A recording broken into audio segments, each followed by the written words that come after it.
যিনি এগিয়ে নিয়ে যাবেন তাকে এবারে একটু মঞ্চে ডেকে নেব। আসলে আমরা আজকের এই অনুষ্ঠানটা একটু নস্টালজিক ভাবে করতে চেয়েছি। গত 2009 সালে সঙ্গীত গ্রামের আয়োজনে যে 3 দিনব্যাপী কর্মশালা হয়েছিল, যেখানে উস্তাদজি সেই কর্মশালায় শেখাতে এসেছিলেন, তখন সেই সময় যিনি সঞ্চালক ছিলেন তিনি আমাদের আজকের অনুষ্ঠানের সঞ্চালক সোমনাথ কাকু। আমি সোমনাথ কাকুকে একটু ডেকে নেব।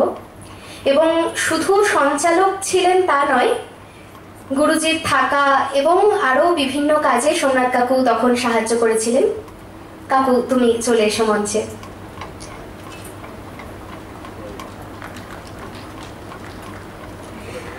আমাদের আজকের এই সন্ধ্যেটা এবারে সোমনাথ কাকু এগিয়ে নিয়ে যাবে। তবে তার আগে আমি একটু ছোট ছোট কয়েকটা কথা না বললে সেই কথাগুলো নয়। আমাদের আজকের এই যে আয়োজন, এই আয়োজনটি বড় আকারে দেখতে গেলে এটি কিন্তু আদতে সঙ্গীত গ্রামেরই আয়োজন। মানে সঙ্গীত গ্রাম যদি মূল নদী হয়, তাহলে সৃষ্টি সুখ আর গীতলেখা এই দুই সংস্থা আমরা হচ্ছি তার শাখা নদী। আপনারা সকলেই জানেন, গত মার্চ মাসে সঙ্গীত গ্রামও এই ধরনের একটি অনুষ্ঠান আয়োজন করেছিল। তবে আজকে আমরা গুরুজিকে স্মরণ করছি, মানে উনার কোনো স্মরণ সভা বা শোক সভা আমরা করছি না, আমরা ওনার জন্মদিন পালন করছি। গত 1 জুলাই ওনার জন্মদিন ছিল, কিন্তু দুর্ভাগ্যবশত আমরা সেদিন রবীন্দ্র সদনটা পেতে পারিনি। তাই আজ এই 17 জুলাই আমরা এই অনুষ্ঠানটা করছি। এবং তাছাড়াও এই আগামী রবিবার 21 জুলাই গুরু পূর্ণিমা। তাই আজকের এই অনুষ্ঠানের মাধ্যমে আমরা এই এক কাজে 2 কাজ করছি। গুরু পূর্ণিমারও প্রণাম আজকে আমরা জানাচ্ছি।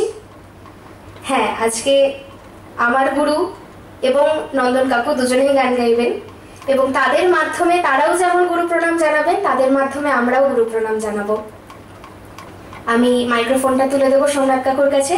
তবে কাকু, আমার যদি মাঝে মাঝে কিছু মনে হয় আমি কিন্তু তোমার থেকে মাইকটা চেয়ে নেব। ধন্যবাদ দেবস্মিতা। তোমার কণ্ঠে রাখিয়া এসেছি মোর কণ্ঠের গান, এইটুকু শুধু রবে পরিচয় আর সব অবসান। অন্তরতলে অন্তরতর যে ব্যথা লুকায়ে রয়, গানের আড়ালে পাও নাই তার কোনোদিন পরিচয়। নমস্কার, শুভ সন্ধ্যা। উপস্থিত সকল সঙ্গীত প্রেমী মানুষ যারা উপস্থিত রয়েছেন, তাদের সকলকেই আজকের এই মহতী সন্ধ্যায় জানায় আন্তরিক প্রীতি, শুভেচ্ছা, ভালোবাসা, অভিনন্দন। একটু আগে শুনলেন যেটা, যে আজকে যার জন্মদিন আমরা পালন করছি, গত 1 জুলাই ছিল তার জন্মদিন।